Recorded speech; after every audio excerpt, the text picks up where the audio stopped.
مصیبت میں سچا مددگار مولا وعلى آله وأصحابه ومن سار على نهجه إلى يوم الدين أما بعد أعوذ بالله السميع العليم من الشيطان الرجيم بسم الله الرحمن الرحيم إنما يعمر مساجد الله من آمن بالله واليوم الآخر وأقام الصلاة وآتى الزكاة ولم يخش إلا الله فعسى أولئك أن يكونوا من المهتدين.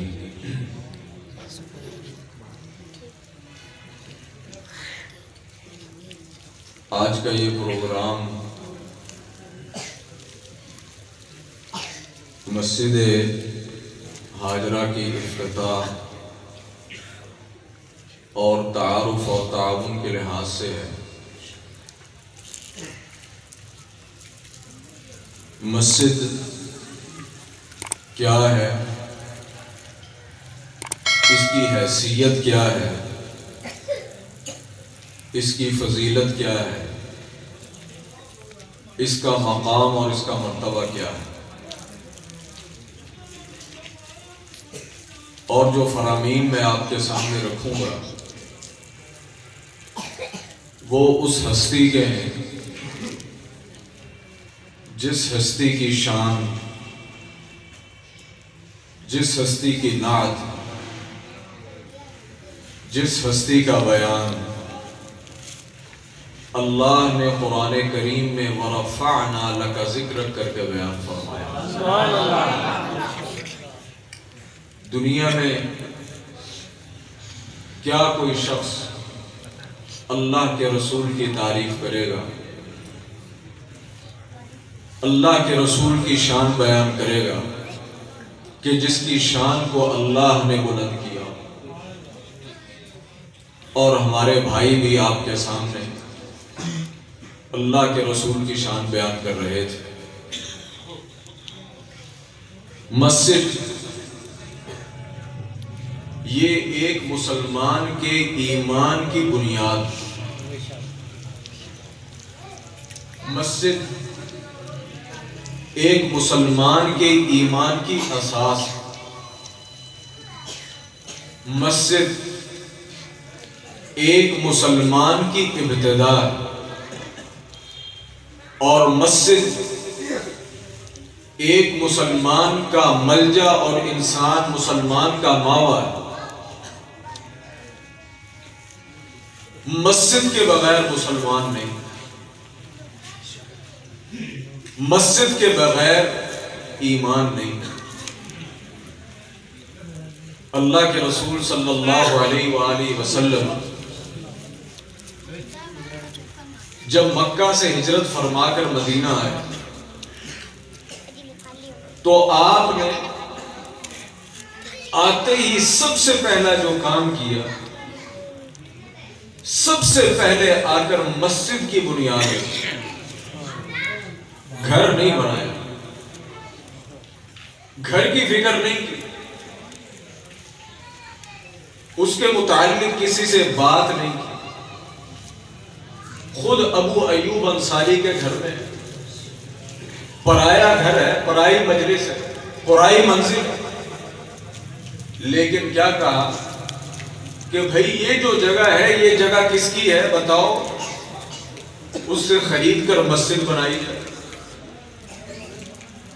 مسجد یہ ایک یاد رکھیں، یہ ایمان کی، اسلام کی بنیاد ہوتی ہے، یہ ایمان کا گڑھ ہوتا ہے.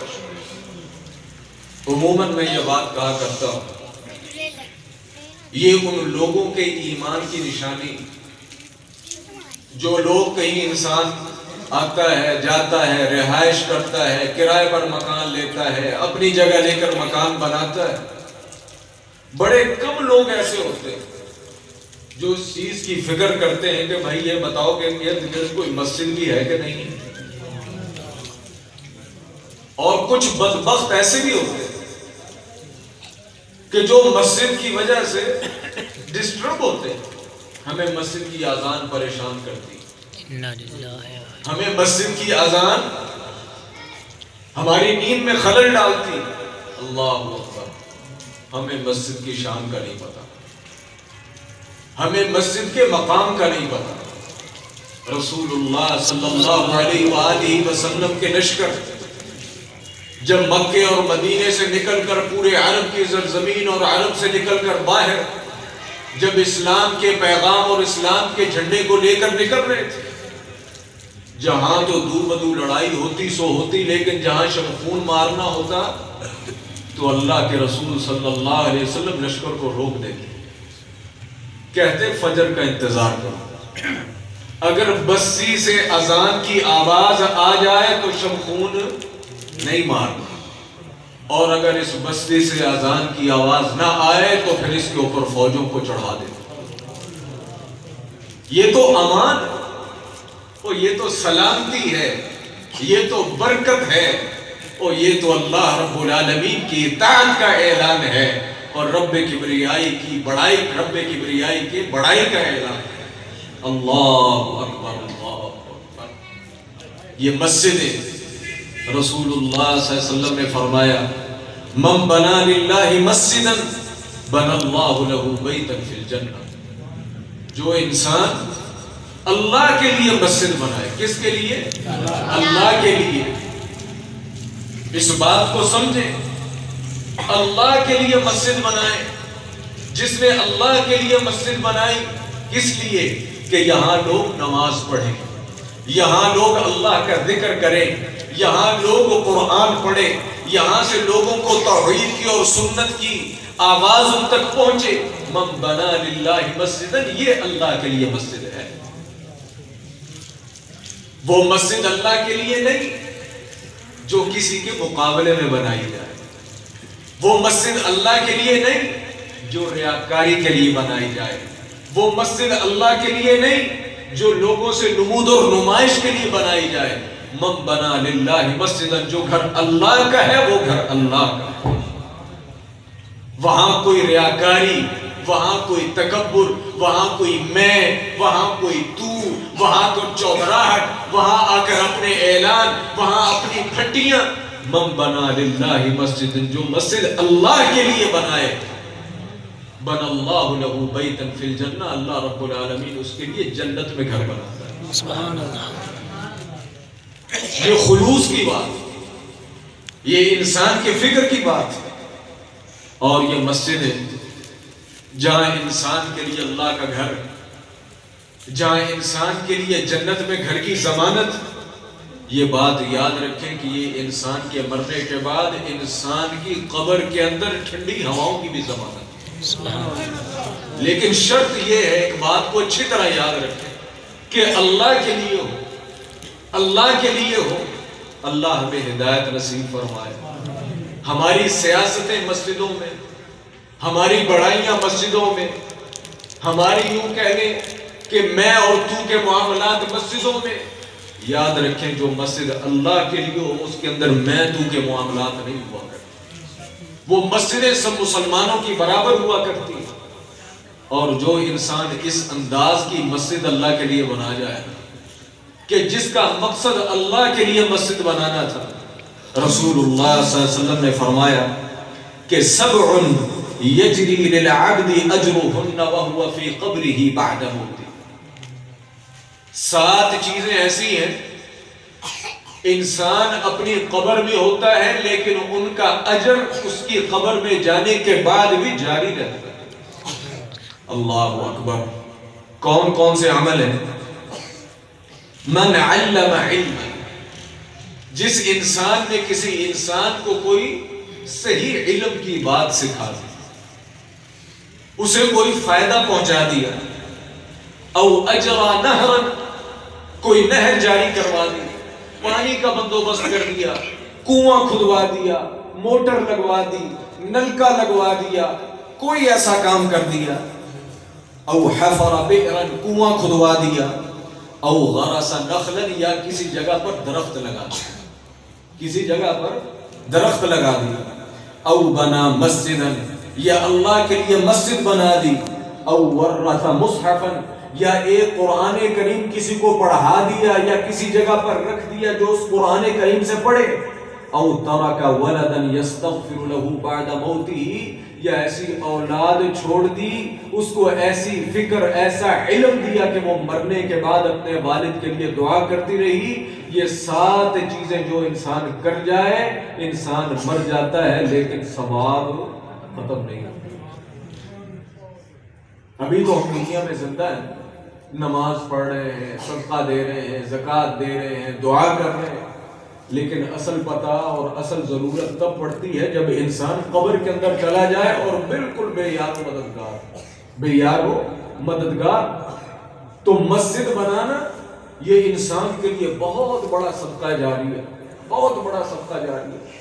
یہ جتنی 7 چیزیں ذکر ہوئی ہیں، ان پر ہر ایک پر علیحدہ علیحدہ گفتگو ہو سکتی ہے، لیکن ہمارا موضوع مسجد بنانا.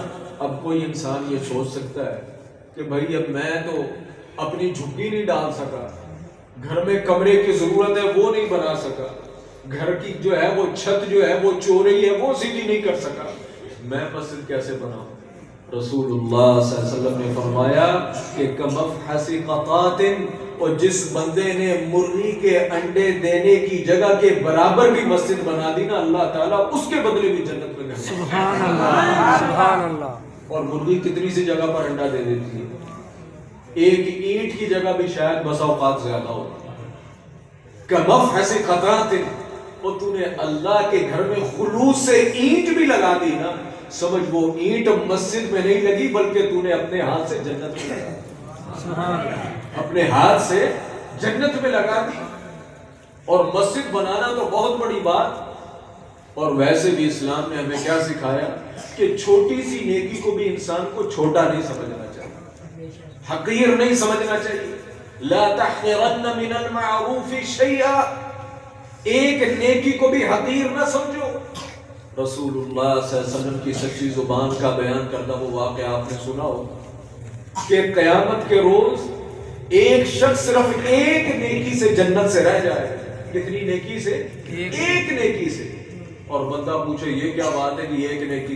وہ غفور الرحیم ذات ہے. نہیں میرے بھائی، فمن ثقلت موازینہ فاولئک هم المفلحون ومن خفت موازینہ فاولئک هم الخاسرون. وہاں کے پیمانے وَنَضَعُ الْمَوَازِينَ الْقِسْطَ لِيَوْمِ الْقِيَامَةِ فَلَا تُظْلَمُ نَفْسٌ شَيْئًا. اس دن جو ترازو لگیں گے وہ اتنے باریک ہوں گے. فَمَنْ يَعْمَلْ مِثْقَالَ ذَرَّةٍ خَيْرًا يَرَهُ وَمَنْ يَعْمَلْ مِثْقَالَ ذَرَّةٍ شَرًّا يَرَهُ. اس میں ذرے ذرے کا وزن نکل کر باہر آ جائے، ذروں کے بھی وزن ہوں گے. اگر ایسے ہی اندھا دھند ہی غفوریت اور رحیمیت اور جو ہے وہ بدش ربک شدید پر حساب ہونے لگے تو کوئی بھی انسان کہہ سکتا ہے کہ میرے ساتھ ناانصافی ہوئی ہے، میرے حساب کو غور سے دیکھو. نہیں، اس دن جو حساب ہوگا بڑا باریک ہوگا. ایک نیکی سے انسان رہ گیا، ایک نیکی سے. رسول اللہ صلی اللہ علیہ وسلم نے فرمایا جو رہ جائے گا اس دنیا میں، میرے اور آپ کے بڑے جگری ہوتے ہیں. ہمیں دنیا میں کوئی بھی مصیبت آ جائے، آفت آ جائے، مصیبت آ جائے، ٹینشن آ جائے، ہم اندھا دھند بغیر سوچے سمجھے انہیں فون کرتے ہیں، یار یہ مسئلہ بن گیا ہے.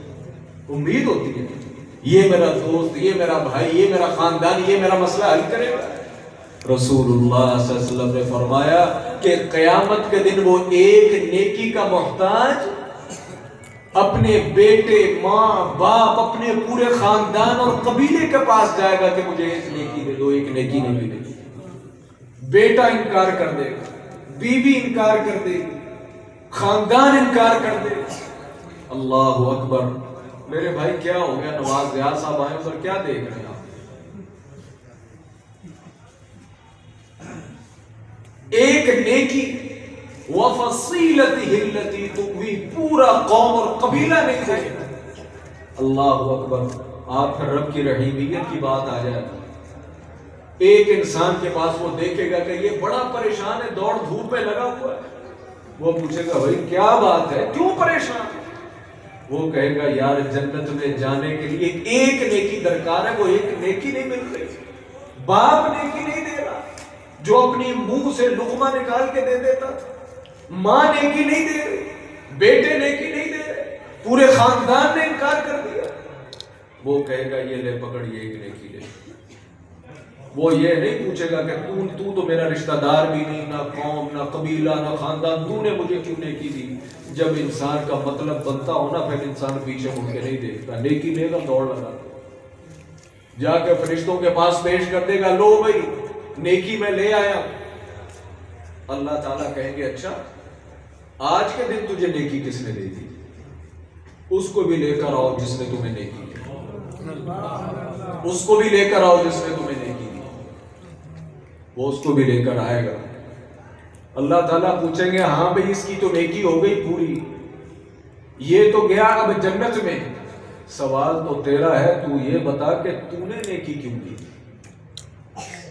اس کو تو پورے خاندان نے نیکی نہیں دی۔ وہ آگے سے کہے گا اے اللہ لوگوں کے پاس تو بڑیاں نیکیاں، میرے پاس صرف ایک نیکی تھی، اور گناہوں کے جناب یوں کہنے کہ تو مار، میں نے تو یہ سوچا کہ جتنی باریکی سے وزن ہو رہا ہے، کہاں یہ اتنے بڑے گناہوں کے انبار اور کہاں ایک نیکی۔ میں نے کہا چل یہ نیکی میری بھی تو ضائع جانی ہے، چل کسی کا فائدہ ہی ہوتا ہے۔ اللہ تعالیٰ کہیں گے کہ یہ رحیمیت اور یہ کریمیت اور یہ احسان ورحمتی وسعت کل شیء، اور یہ خاصہ تو میرا ہے۔ آج کے دن اگر کسی انسان نے کسی پر نیکی کی ہے، اس کا مطلب ہے اس کا دل جو ہے وہ بڑا دریا دل ہے۔ اللہ تعالیٰ کہیں گے چل تو بھی جنت میں جا، تو بھی جنت میں جا۔ یہ ہے ایک نیکی جسے ہم کوئی حیثیت ہی نہیں دیتے، وزن نہیں دیتے۔ کل قیامت کے دن ایک ایک نیکی سے لوگ جنت میں پھیلے۔ تو ایک واقعہ ہے نا جو اللہ کے رسول نے بتایا، وہاں پتہ نہیں قرآن نے اصحاب اعراف کا بھی ذکر کیا۔ اللہ تعالیٰ نے قرآن کریم میں ارشاد فرمایا اعوذ باللہ من الشیطان الرجیم وَنَادَى أَصْحَابُ الْأَعْرَافِ رِجَالًا يَعْرِفُونَهُمْ بِسِيمَاهُمْ قَالُوا مَا أَغْنَى عَنْكُمْ جَمْعُكُمْ وَمَا كُنْتُمْ تَسْتَكْبِرُونَ۔ اصحاب اعراف کون سے؟ ادھر جنتی ادھر جہنمی، وہ درمیان میں، نہ جنتی ہونے کا فیصلہ نہ جہنمی ہونے کا فیصلہ۔ کیوں؟ نیکیاں اور گناہ برابر ہو گئے، نیکیاں اور گناہ برابر ہو گئے۔ لا تحقرن من المعروف شیئا، اور اللہ کے لیے نیکی کرنے کے اندر ایک نیکی کو بھی حقیر نہ سمجھو۔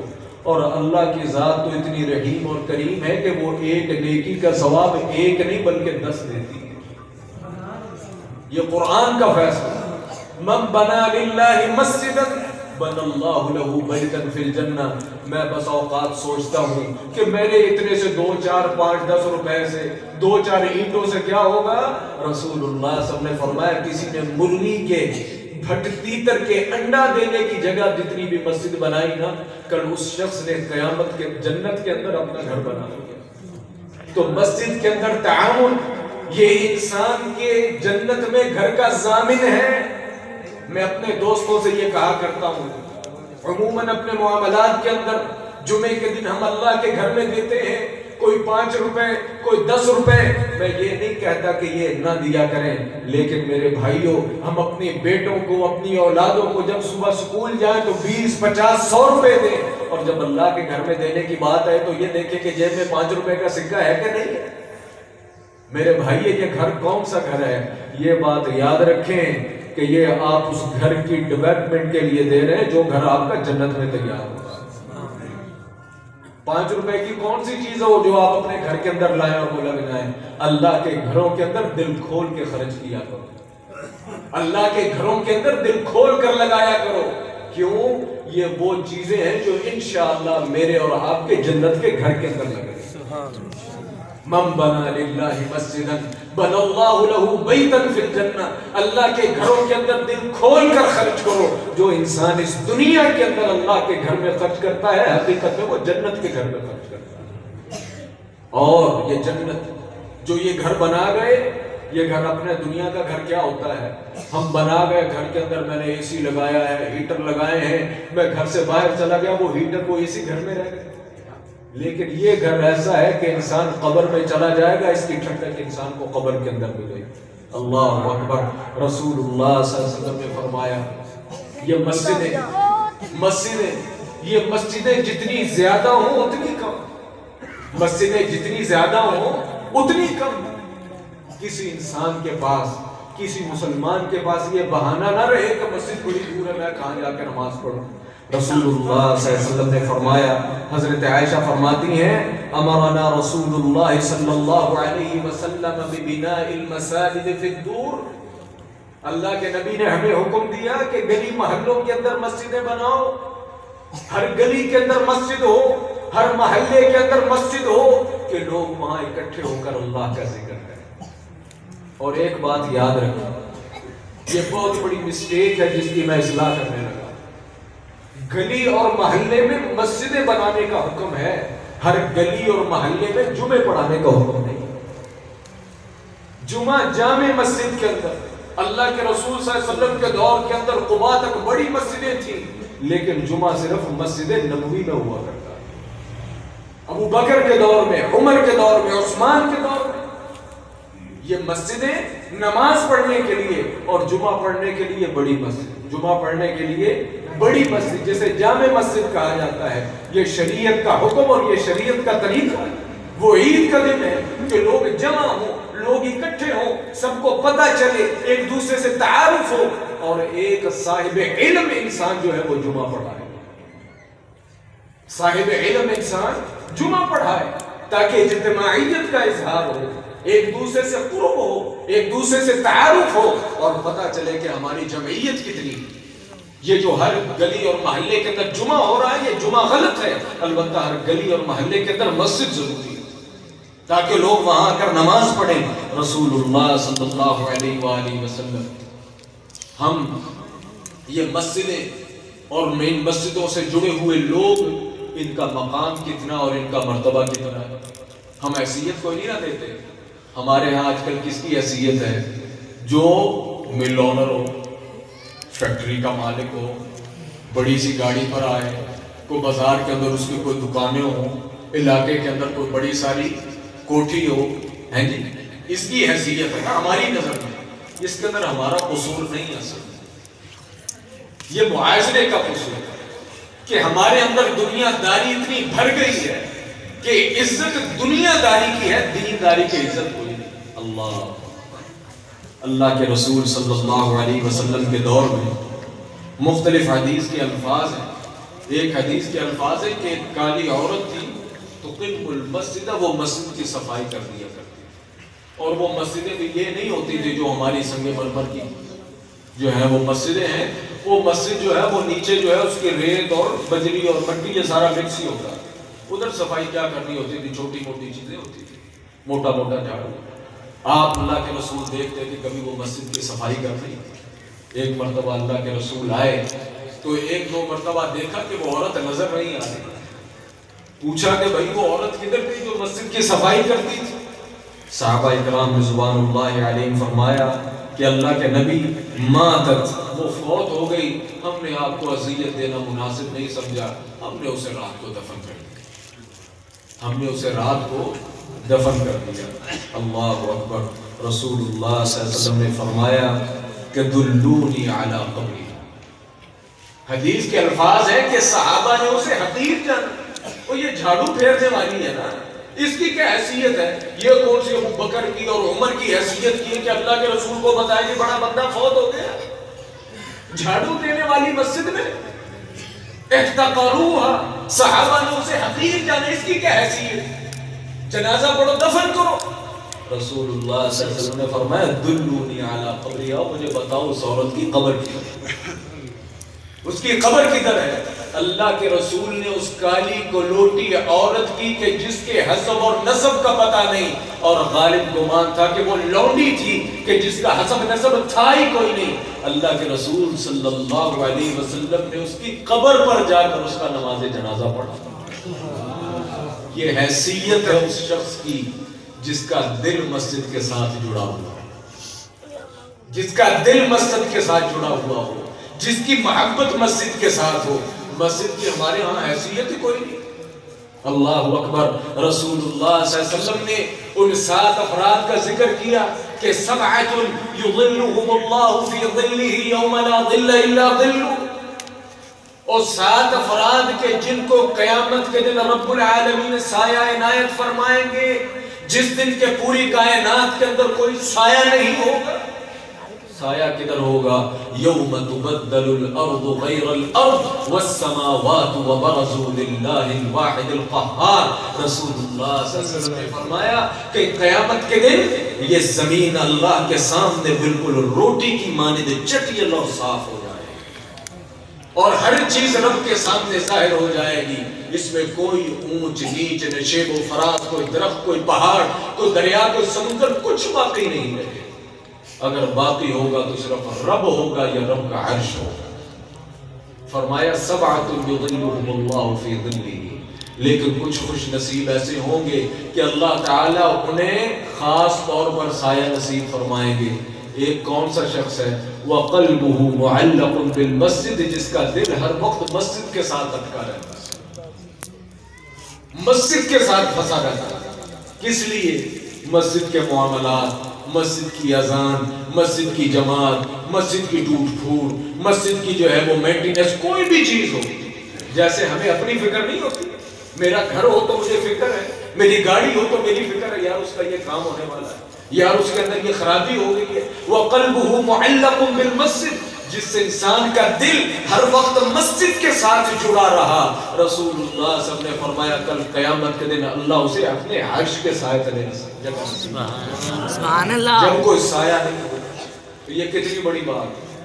اللہ تعالی ہمیں ہدایت نصیب فرمائے مجھ سمیت۔ ہمارا دل ہر جگہ پر لگتا ہے، دکان میں لگتا ہے، گھر میں لگتا ہے، گلی محلے میں لگتا ہے، لوگوں کی مجلسوں کے اندر لگتا ہے، یارانوں کے اندر لگتا ہے، باہر آؤٹنگ کے اندر جا کر کبھی سمندر کنارے اور کبھی پہاڑوں کی چوٹیوں پر لگتا ہے۔ اگر میرا اور آپ کا دل نہیں لگتا تو مسجد میں نہیں لگتا۔ نماز پڑھنے آئیں گے سب سے بعد اور نکلیں گے سب سے پہلے۔ یہ مسجد کے اندر دل لگانا نہیں ہے۔ مسجد کے اندر دل لگانا کیا ہے کہ انسان جو ہے جب تک مسجد میں نہ آئے اس وقت تک پریشان ہے۔ نماز چھوٹ جائے یا نماز چھوٹ جائے، ان کے دل کے اندر پریشانی ہو جاتی ہے، یار نماز رہ گئی، نماز نہیں سی رہنی چاہیے۔ وَقَلْبُهُ مُعَلَّقٌ بِالْمَسْجِدِ، یہ ایمان کی علامت ہے۔ رسول اللہ صلی اللہ علیہ وسلم نے کیا فرمایا؟ ہم سب مومن ہونے کے دعوے دار ہیں، ذرا ترازو لگائیں اللہ کے رسول صلی اللہ علیہ وسلم کے قول کے ساتھ۔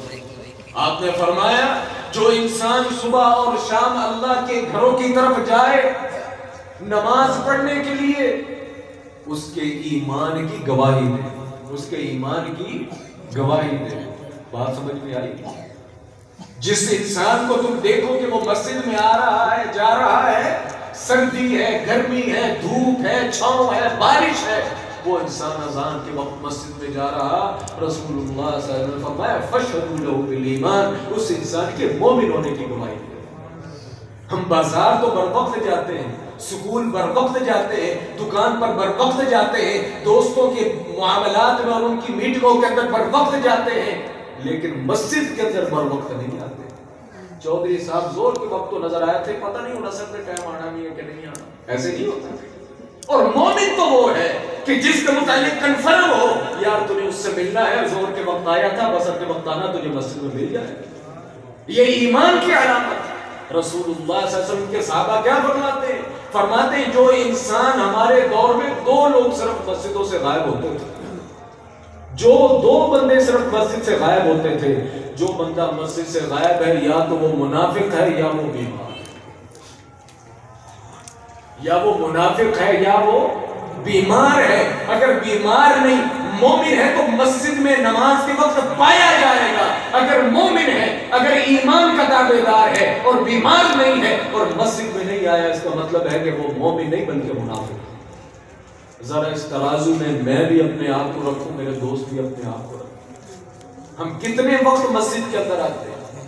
یہ اللہ کے رسول صلی اللہ علیہ وسلم کا سچا فرمان ہے۔ عشق رسول کے نعرے، عشق رسول کے دعوے، جھنڈے اور کیا کچھ ہم نے جو ہے وہ دنیا کے اندر جو ہے وہ ادھم مچانے کی ہم نے جو ہے وہ انتہا کر رکھی ہے، اور گستاخان رسول کے خلاف جو ہے وہ ہم نے پوری دنیا کے اندر کمپینیں چلائی ہوئی ہیں، لیکن ہماری مسجدیں ہم سے خالی ہیں۔ ایمان جب تک کوئی انسان مومن نہ ہو، یاد رکھیں کہ اللہ رب العالمین قرآن کریم کے اندر کیا فرماتے ہیں، انما یعمر مساجد اللہ من آمن باللہ والیوم الآخر۔ وہ مسجدیں بنانی، مسجدوں کو آباد کرنا، یہ اس انسان کا حق ہے، اور یہ اس انسان کا کام ہے جس کا ایمان درست ہے، اور جس کا ایمان درست نہیں، مسجد کا اس سے کوئی تعلق نہیں، اور نہ اس کی بنائی ہوئی مسجد۔ اللہ کے رسول کے دور میں بھی تو مسجد بنی تھی نا، مسجد زرار بنی تھی کہ نہیں؟ لا تقم فیہ ابدا لمسجد اسس علی التقوی من اول یوم احق ان تقوم فیہ۔ اے نبی، اس کا نام مسجد ہے لیکن وہ مسجد نہیں، مسجد زرار ہے۔ رسول اللہ صلی اللہ علیہ وسلم جانے کا ارادہ رکھتے تھے، اللہ کے رسول نے فرمایا اللہ کے نبی کسی انسان کو بھیجے اور جا کر اس مسجد کو جلوا دے۔ اس مسجد کو جلا دیا گیا۔ مسجد تو وہ ہے جو مومن نے بنائی ہو، جس کا ایمان درست ہو، جس کا دل مسجد کے ساتھ دھڑکتا ہو، جس کے دل کے اندر ایمان کا درد ہو، جس کے اندر ایمان کی کسک موجود ہو، اور پھر وہ انسان متقی بھی ہو، اللہ کے لیے کام کرنے والا ہو۔ وَأَقَامَ الصَّلَاةَ وَآتَ الزَّكَاةَ وَلَمْ يَخْشَ إِلَّا اللَّهَ فَعَسَىٰ أُولَٰئِكَ أَن يَكُونُوا مِنَ الْمُهْتَدِينَ۔ وہ مسجد کا مؤذن ہے، وہ مسجد کا امام ہے، وہ مسجد کا خطیب ہے۔ رسول اللہ صلی اللہ علیہ وسلم نے فرمایا تم نے اسے حقیر سمجھ کر جو ہے دفن کر دیا، مجھے بتاؤ کہ اس کی قبر کہاں ہے۔ مسجدوں کے ساتھ جڑے ہوئے لوگوں کا بڑا وزن، بڑا مقام، اللہ اکبر۔ رسول اللہ صلی اللہ علیہ وسلم کے ہاں اس مسجد کا مقام کتنا ہے، مرتبہ کتنا ہے۔ ایک شخص آیا نا اعرابی، اللہ کے رسول صلی اللہ علیہ وسلم کے دور کے اندر، اسے پتہ نہیں کہا کرے کونے کے اندر پیشاب کرنے لگا۔ قصہ لمبا ہے، اللہ کے رسول نے جب اس نے پیشاب کر لیا تو رسول اللہ صلی اللہ علیہ وسلم نے کہا کہ بھئی ایسا کرو، ایک ڈول پکڑو اور پانی بہا دو، پانی بہا دو۔ مسجد کا ادب۔ اس کے بعد اللہ کے رسول نے اسے بلایا، فرمایا اللہ کے بندے، یہ جو مسجدیں ہیں یہ اس کام کے لیے نہیں ہے جو کام تو نے کیا، اس نے پیشاب کر دیا۔ یہ اللہ کے رسول کی تربیت، اللہ کے رسول کا مسئلہ بتانے کا طریقہ ہے، ایک ہمارا بھی طریقہ ہے۔ غصہ، لڑائی، جھگڑا، سختی، فتویٰ۔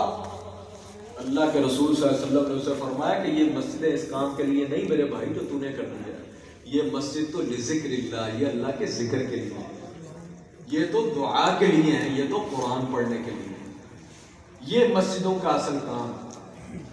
اور مسجد کے اندر کوئی بھی ایسا کام جو انسانیت کے مزاج کے خلاف ہے وہ مسجد کے بھی مزاج کے خلاف ہے۔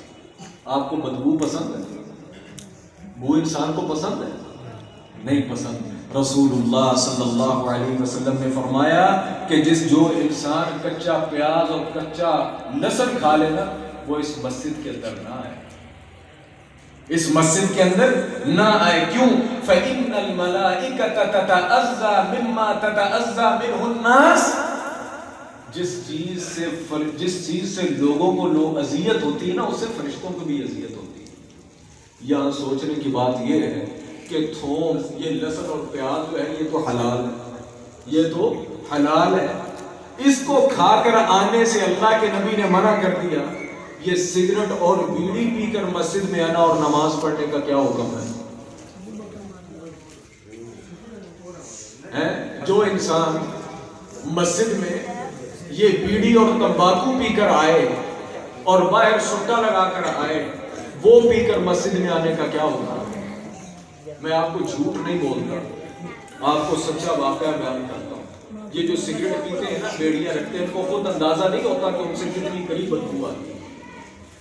اللہ تعالیٰ محفوظ فرمائے، جو بھی شخص ہے، مرتبہ میں نے ایک مسجد میں نماز پڑھی، سجدے میں گئے، یقین کریں سجدے میں میرا سانس بند ہو گیا، اتنی گندی بدبو اس کے منہ سے آ گئی، میرے یعنی سانس آٹومیٹک بند ہو گیا۔ ایک تو ہے نا کہ میں نے لیا نہیں، آٹومیٹک سانس ہی بند ہو گیا، اتنی قریب بدبو۔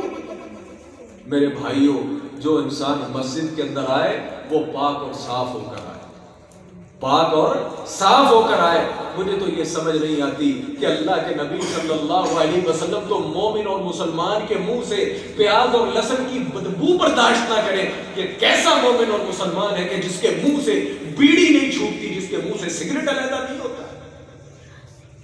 اللہ کے نبی کی شانوں پر سبحان اللہ, اللہ کے نبی کی شانوں کے اوپر نعرے, اللہ کے نبی کی شانوں کے اوپر چھلانگے, اللہ کے نبی کی شان کے اوپر جو ہے دنیا کے اندر جلوس, اللہ کے نبی کی شان کے اوپر جو ہے پورا ملک بلاغ, اللہ کے نبی کی شان کے اوپر جو ہے فرانس کے اندر قتل. لیکن اللہ کے نبی کے فرمان کو میں نے اور آپ نے کتنا بھاؤ دیا اور اس کو ہم نے کتنا وزن دیا. یہ ضرورت ہے کہ اس کو میزان کے اوپر, اس کو ترازو کے اوپر لا کر رکھا جائے.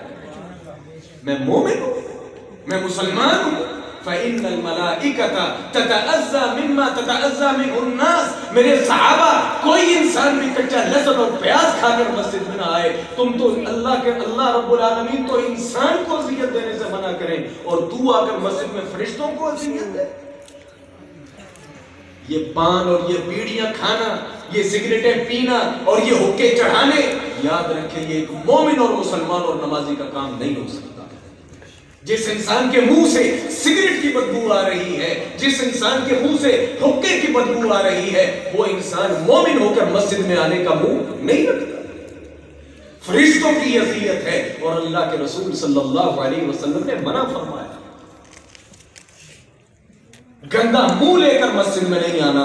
اور یہ مسجدیں یہ پنچایتوں کے لیے نہیں ہیں, یہ مسجدیں یہ ہلڑ بازیوں کے لیے نہیں ہیں, یہ مسجدیں یہ لطیفے سننے سنانے کے لیے نہیں ہیں.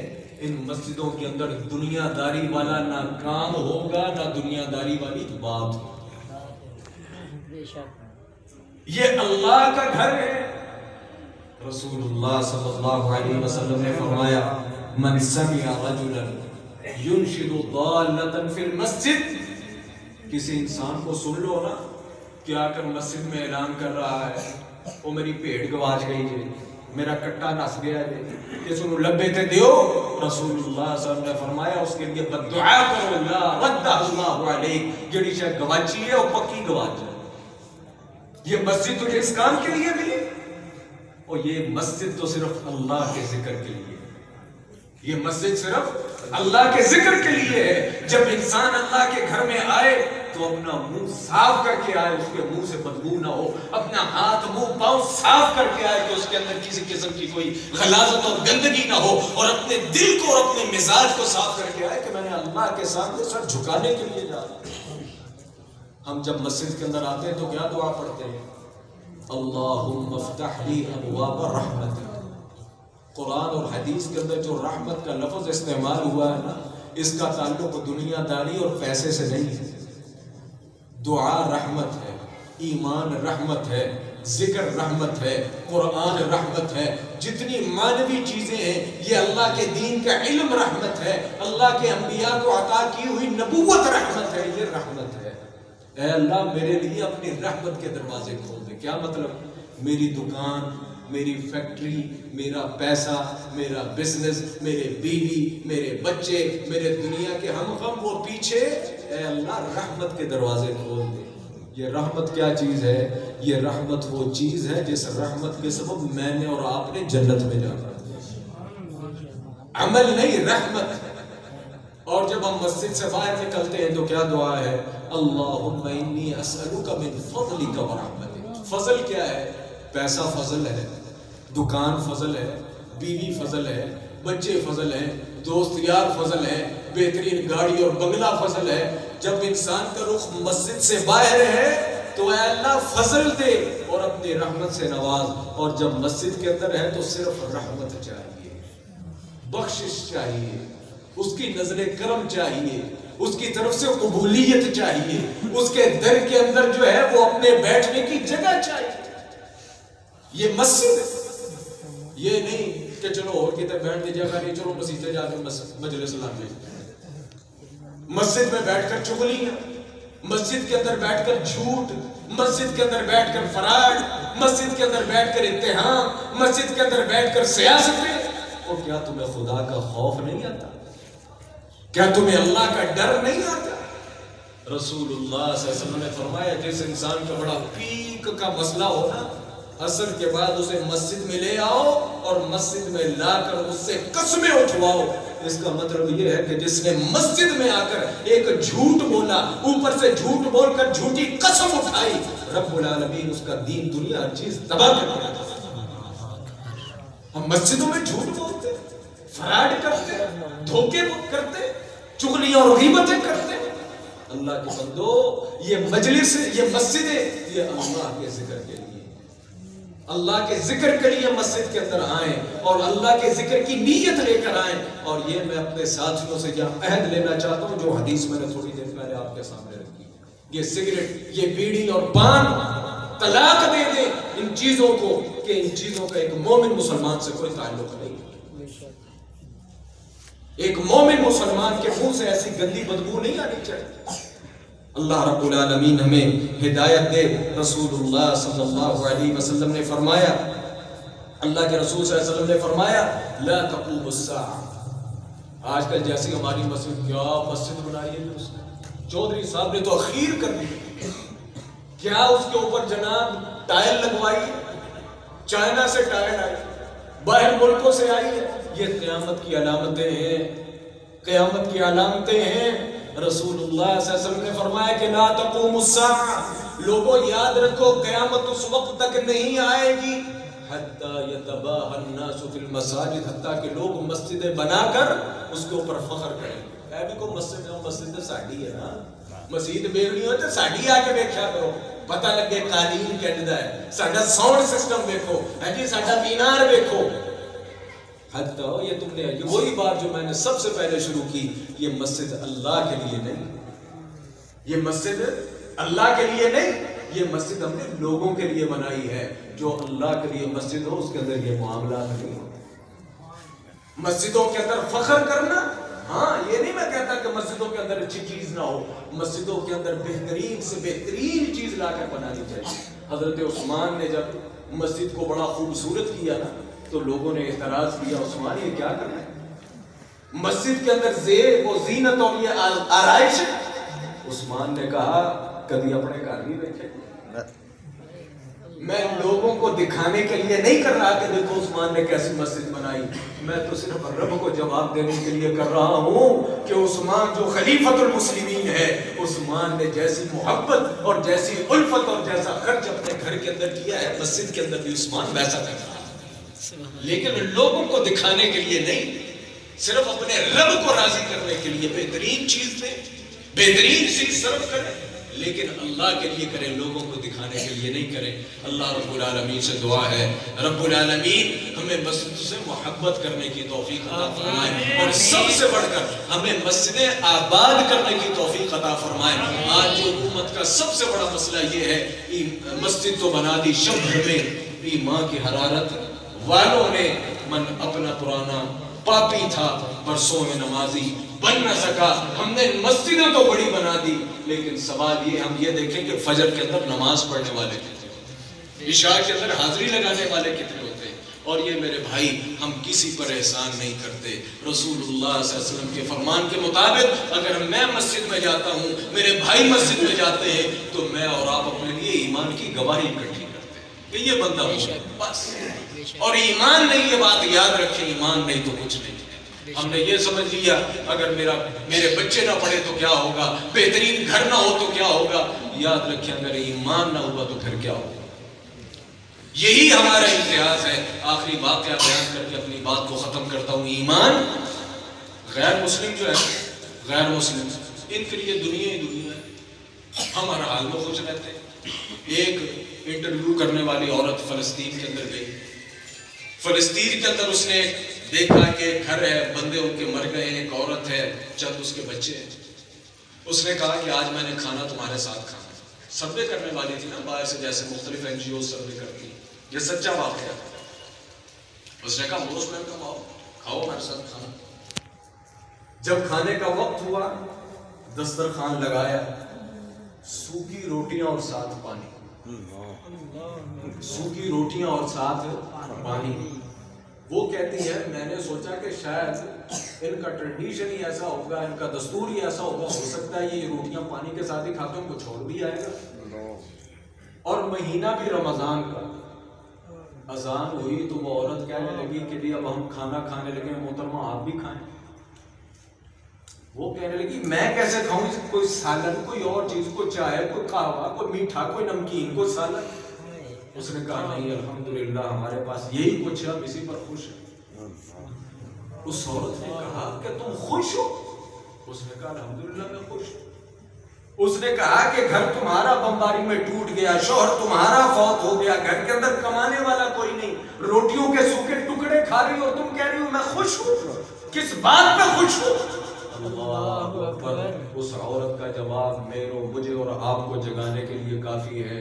اس عورت نے کہا کہ جس رب ساری دنیا لے جائے، اگر اس رب نے ایمان اور توحید اور اپنے شکر کی توفیق دی ہوئی ہے تو میرے پاس ساری دنیا کی نعمت ہے۔ ایمان ہی تو سب چیز ہے۔ یہ روٹی کے ٹکڑوں کا کیا ہے، کبھی بڑھ گئے کبھی کم ہو گئے، بیماریوں کا کیا ہے، کبھی آئی اور کبھی چلی گئی، لیکن ایمان ایسی چیز ہے کہ اگر یہ چلا جائے تو انسان کی آخرت ہمیشہ کے لیے برباد اور تباہ ہو جاتی ہے۔ ایمان کی قدر کریں، وہ ایمان ہے تو سب کچھ ہے، ایمان نہیں تو کچھ نہیں۔ اور یہ مسجدیں یہ ایمان کا گہوارہ ہیں، یہ ایمان کی اساس ہے۔ ہمیں یہاں قال اللہ کی آواز ملتی ہے، قال الرسول کی آواز ملتی ہے، ہم یہاں قرآن سیکھتے ہیں، قرآن پڑھتے ہیں۔ یہاں وہ مجھ جیسے مست ملنگ ٹوٹی چٹائیوں پر بیٹھے ہوئے لوگ بھی مل جائیں گے جو آپ کو حلال اور حرام کو بھی بتا دیں، جو آپ سے ان چیزوں کی کوئی قیمت نہیں مانگتے۔ دنیا کے اندر یہ نعمت آپ کو کسی مذہب کسی دین کے اندر نہیں ملتی۔ آئیں ایمان سے جڑ جائیں، ان مسجدوں سے جڑ جائیں، مسجد والوں سے جڑ جائیں، مسجدوں سے محبت کریں، مسجدوں کو آباد کریں، اور جو مسجدوں کو آباد کرنے والے ہیں ان سے بھی محبت کریں۔ مسجدیں قائم ہیں، وہ افراد موجود ہیں تو ایمان قائم ہے، ورنہ یاد رکھے کہ ایمان موجود نہیں ہے۔ یورپ اور امریکہ کے اندر، ان ممالک کے اندر مسجدیں بے شمار ہیں، خدا کی قسم امامت کروانے والا شخص نہیں ملتا۔ کون ہے جو قرآن پڑھنے والا اور آ کر ادھر نماز پڑھا؟ اللہ تعالیٰ سے دعا ہے اللہ رب العالمین ہماری ان مسجدوں کو قائم رکھے، ان مسجدوں کو آباد رکھے، میرے اور آپ کے دلوں کو ان مسجدوں کے ساتھ معلق کر دے۔ ویسے تو ہم نکمے اور ناکارہ ہیں، انسان ہونے کے ناطے خطا کار اور بے شمار معاملات ہیں، کیا پتہ اللہ تعالیٰ مسجد سے محبت کرنے کے باعث سے ہمیں کل قیامت کے دن اپنے عرش کا سایہ نصیب فرمائے۔ اے اللہ ہمیں مسجدوں کے آباد کرنے والا بنا، مسجدوں سے محبت کرنے والا بنا، مسجدوں کو آباد کرنے والوں سے محبت کرنے والا بنا۔ کل قیامت کے دن ہمیں بھی اپنے عرش کا سایہ نصیب فرما، ہمیں بھی پکا اور سچا نمازی بنا۔ اور اس ساتھ ساتھ یہ مسجد ہاجرہ جو ایک نئی مسجد بنی ہے، اس علاقے کے اندر اے اللہ اسے شاد باد آباد فرما دے، میرے مولا اسے ایمان کا گہوارہ بنا دے، اسے قرآن توحید اور سنت کا گہوارہ بنا دے، اسے اسلام کا اور ایمان کا اور توحید کا قیامت تک کے لیے منبع بنا۔ میرے مولا جنہوں نے یہ بنائی ہے، جن کا بھی اس کے اندر تعاون ہے، میرے مولا سب کا تعاون قبول فرما، اور ہم سب لوگوں کو اسی طریقے سے جنت میں اکٹھا فرما، اور جس انسان نے جو اس میں صرف کیا، میرے مولا جنت کے اندر ہمارا گھر اس کے بدلے بنا۔ وآخر دعوانا ان الحمدللہ رب العالمین۔